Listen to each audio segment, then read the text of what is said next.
오늘 우리에게 주시는 하나님의 말씀은 신약 로마서 15장 7절로 13절입니다. 로마서 15장 7절로 13절, 저와 여러분들이 한 절씩 교독하시고 13절 말씀 합독하겠습니다.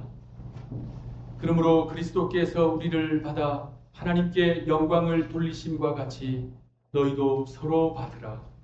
내가 말하노니 그리스도께서 하나님의 진실하심을 위하여 할례의 수동자가 되셨으니 이는 조상들에게 주신 약속들을 견고하게 하시고 이방인들도 그 긍휼하심으로 말미암아 하나님께 영광을 돌리게 하려 하심이라 기록된 바, 그러므로 내가 열방 중에서 주께 감사하고 주의 이름을 찬송하리라 함과 같으니라.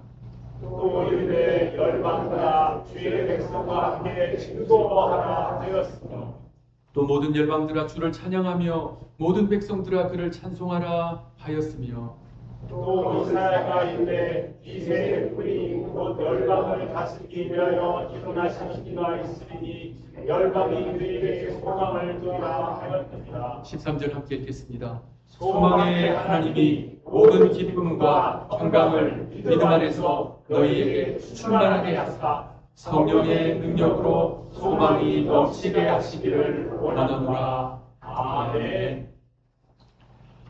실직을 당한 어느 가장이 있었습니다. 회사에서 실직당한 그는 미래에 대한 걱정과 두려움, 불안으로 어깨가 축 처진 채 무거운 발걸음을 끌고 집으로 향했지요. 집에 도착해서 문을 탁 열고 들어가는데 평소처럼 게임에 집중하고 있는 아들이 보였습니다. 평상시 같으면 이 아버지가 아들에게 야, 너는 왜 공부하지 않고 틀그렇게 게임만 하느냐 라고 말했겠지만, 그날은요, 이 아버지가 그 잔소리를 할 기력조차 없었습니다. 그래서 그저 서서 우두커니 서서 게임하고 있는 아들을 쳐다보고 있었지요. 그렇게 서서 가만히 게임하고 있는 아들을 보고 있는데 뭔가 이상했습니다. 아들이요, 게임을 열심히 하다가 그 게임에서 졌어요.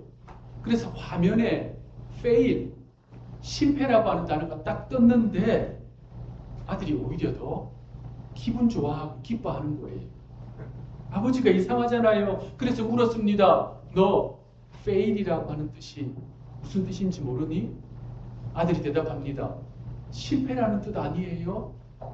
아버지가 다시 묻습니다. 그래, 맞아. 그런데 너는 실패라는 말이 무슨 의미인지 몰라? 왜 그렇게 좋아하니? 아들의 대답이 이렇습니다. 에이, 아빠도 게임에서 실패란 다시 한 번 더 해보라는 뜻이잖아요. 새로 한 번 더 할 수 있으니까 얼마나 좋아요. 아들의 대답을 듣고 아빠가 깜짝 놀랐습니다. 눈물이 왈칵 쏟아졌습니다. 그래, 네가 나보다 낫구나.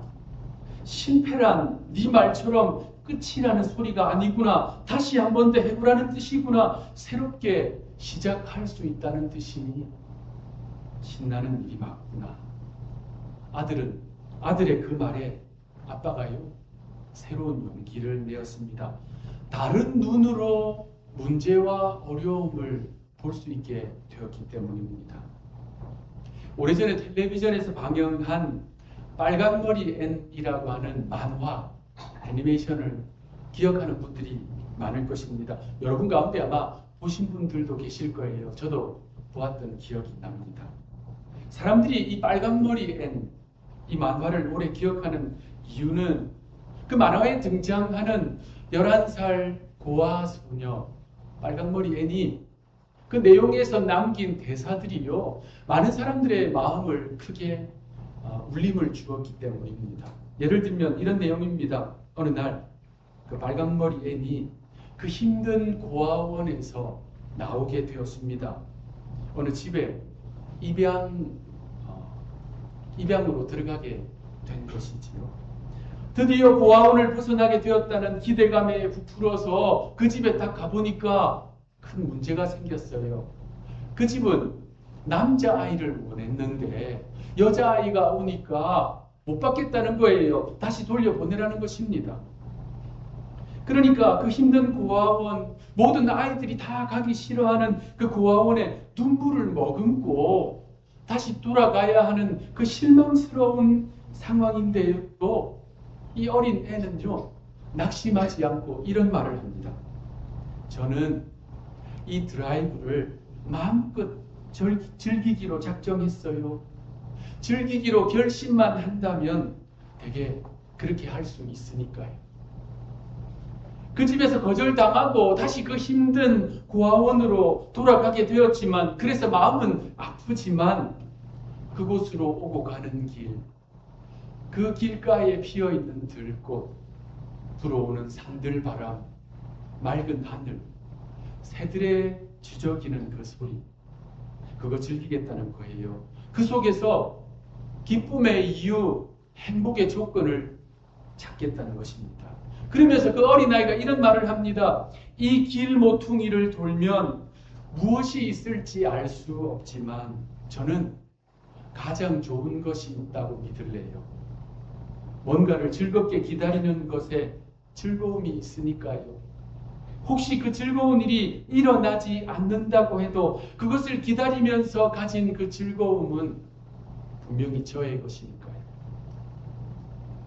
어려운 환경 속에 있었던 그 어린아이의 이 보석 같은 말들은요, 그 장면을 기억하는 사람들의 마음에 큰 감동을 주었습니다. 이 빨강머리 앤 만화는 캐나다의 소설가 브루스 모드 몽고메리가 1908년에 쓴 소설을 원작으로 하고 있습니다.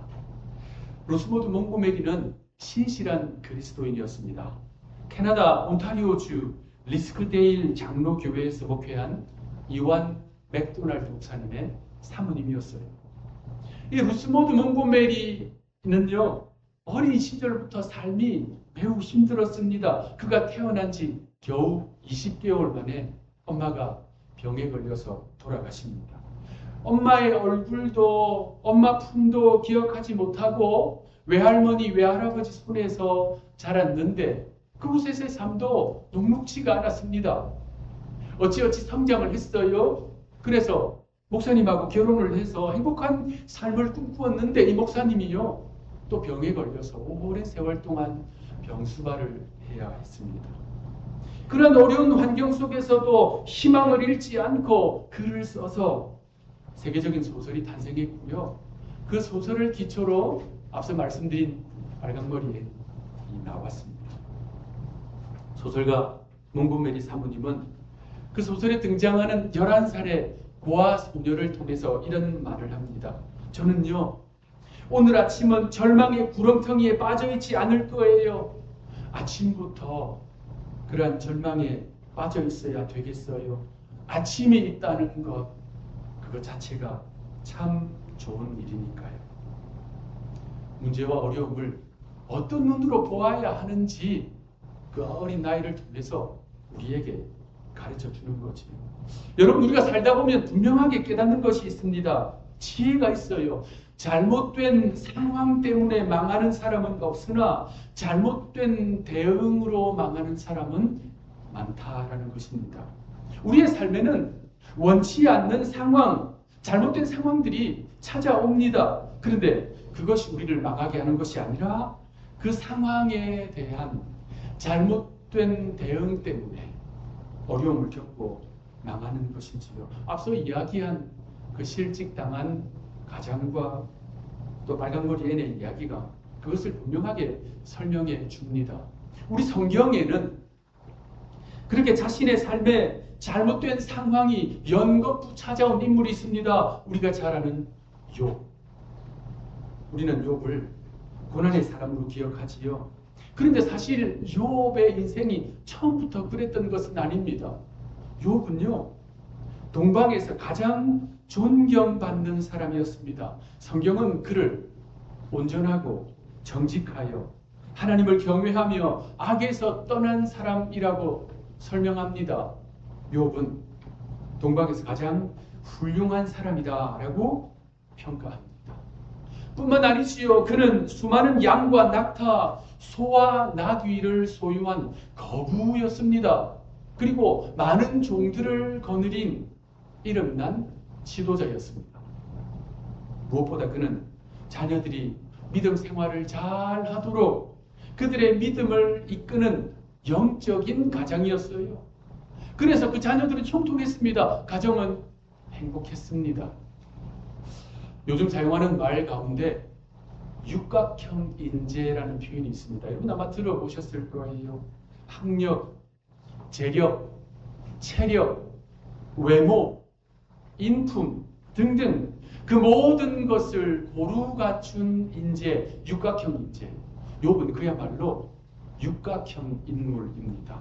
신앙이면 신앙, 가정이면 가정, 사업이면 사업, 인간관계면 인간관계, 어느 것 하나 부족함이 없는 육각형 인물. 그래서 사람들이 다 존경하고 부러워하는 성공한 인생. 그런데 그의 삶에 고난이 찾아오지요. 역경이 찾아옵니다. 원치 않는 잘못된 상황들이 찾아옵니다. 재산을 다 잃고 종들을 다 잃고 자녀들마저 죽고 맙니다. 자신의 몸에 병이 찾아와서 고통을 당하고 있는데 아내가 그에게 입에 담지 말아야 할 원망을 쏟아놓습니다. 이렇게 사느니 차라리 하나님을 욕하고 죽으시오. 이후 친구들이 찾아옵니다. 위로해야 하는데 위로는커녕 이 고난은 다 네가 죄를 지었기 때문이다. 너의 죄의 결과다. 판단과 정죄를 쏟아놓습니다.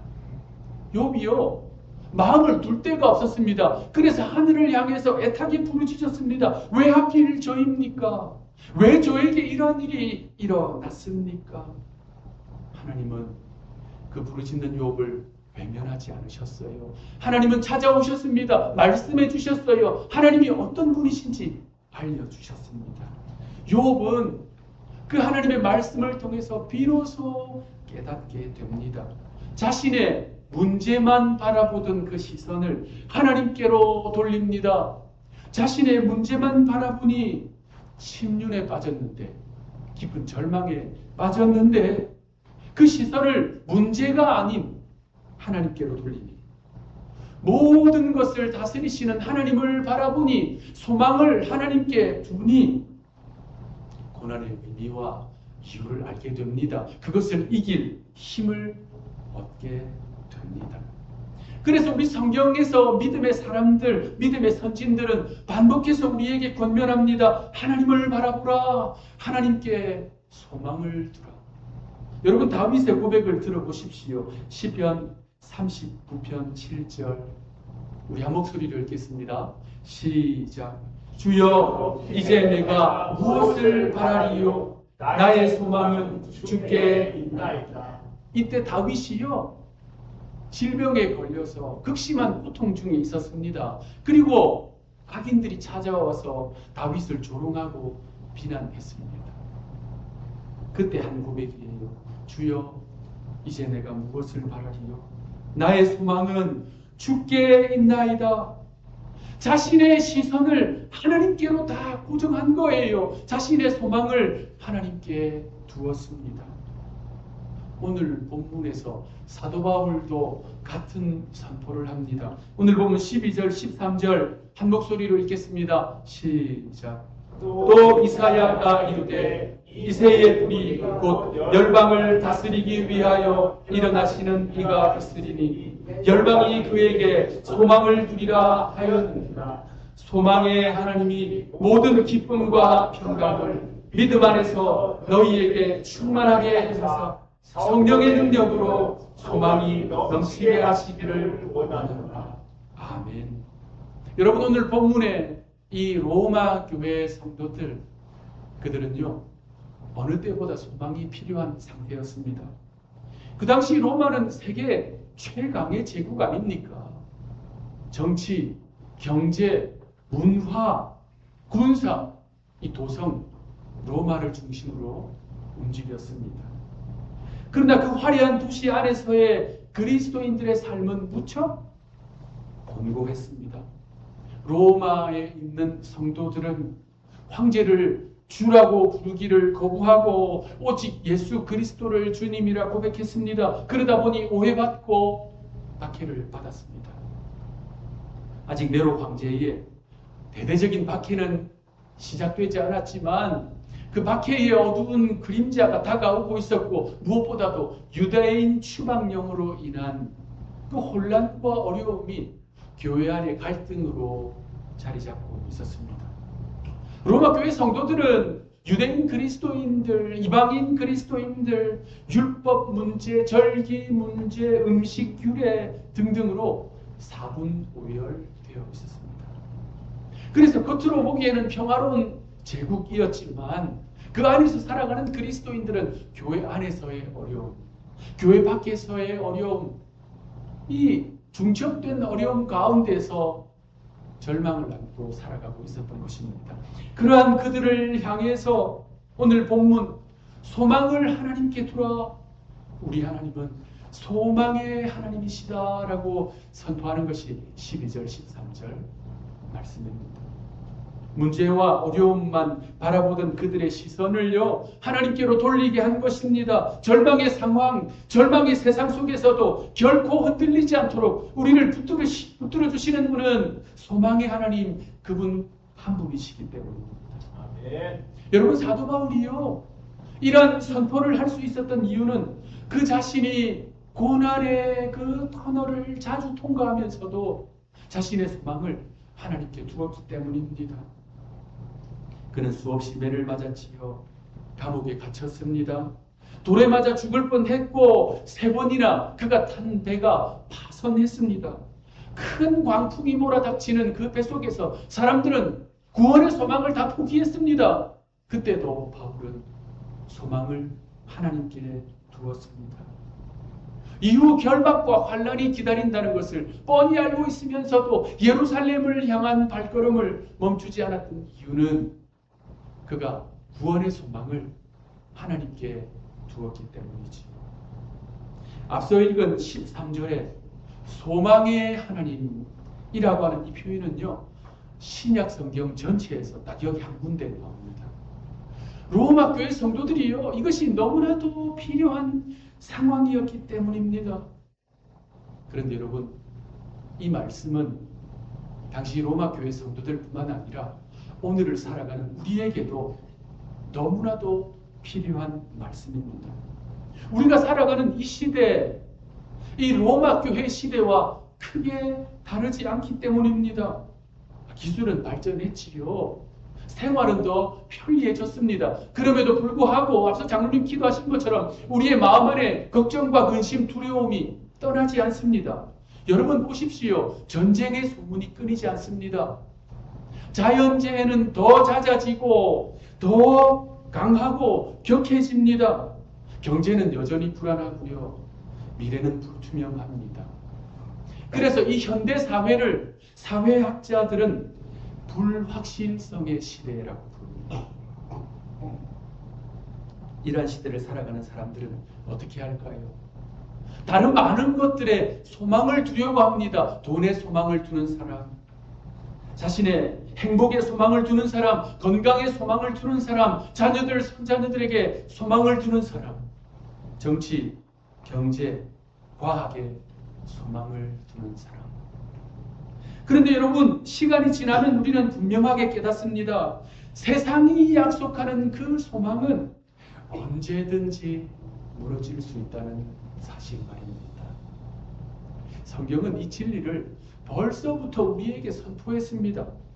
시편 146편 3절 4절 우리 한 목소리를 읽겠습니다. 시작. 귀인들을 의지하지 말며 도울 힘이 없는 인생도 의지하지 말지니 그의 호흡이 끊어지면 흙으로 돌아가서 그날에 그의 생각이 소멸하리로다. 이 세상에 의지할 것이 없다는 거예요. 소망을 둘 것이 아무것도 없다는 것입니다. 그렇다면 우리는 절망해야 할까요? 그렇지 않습니다. 그 다음 구절은 우리가 소망을 둘 대상이 누구인지 명확하게 가르쳐 줍니다. 그 다음 9절 시편 146편 5절 말씀 우리 자신의 믿음을 실어서 한 목소리로 읽겠습니다. 시작.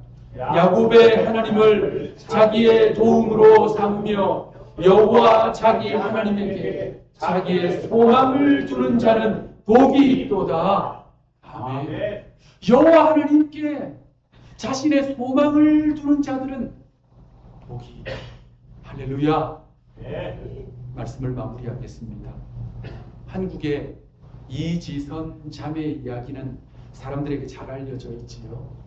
대학교 4학년 그 한참 예쁘고 생기발랄할 그 나이에 오빠 차를 타고 집으로 귀가하고 있다가 만취한 운전자, 이 음주운전자가 교통사고를 냈습니다. 7중 추돌 사고. 그 사고로 온몸 여기저기에 55% 상도 중화상을 입습니다. 피부가 다 녹아내렸어요. 군데군데 뼈가 허옇게 드러났습니다.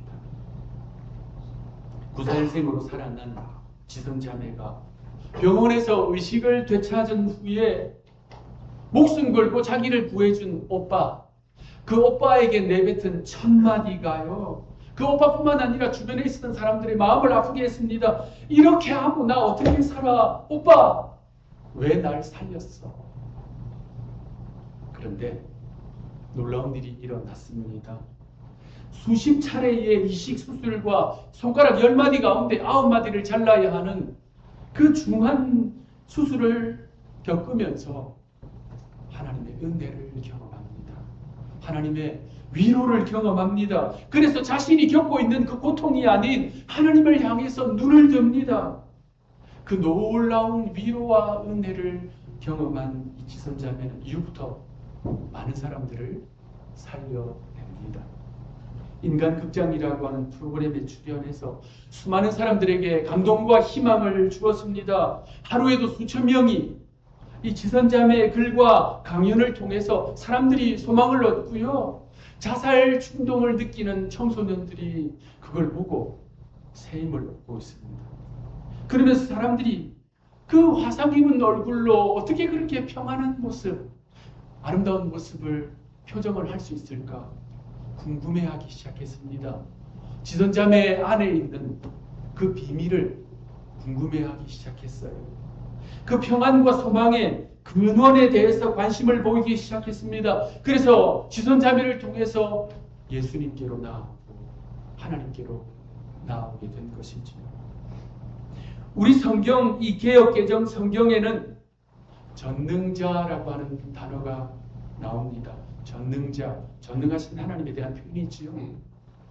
히브리어 샤다이라고 하는 단어를 한글로 번역한 것입니다. 그런데 이 전능자라고 하는 단어를요, 성경에서 쭉 찾아 읽어보면 흥미로운 사실을 발견하게 됩니다. 우리 성경에 이 전능자라고 하는 단어가 48번 나와요. 그런데 이 66권 가운데 어디에 제일 많이 나올까요? 놀랍게도 욥기에 제일 많이 나옵니다. 이게 무슨 의미일까요?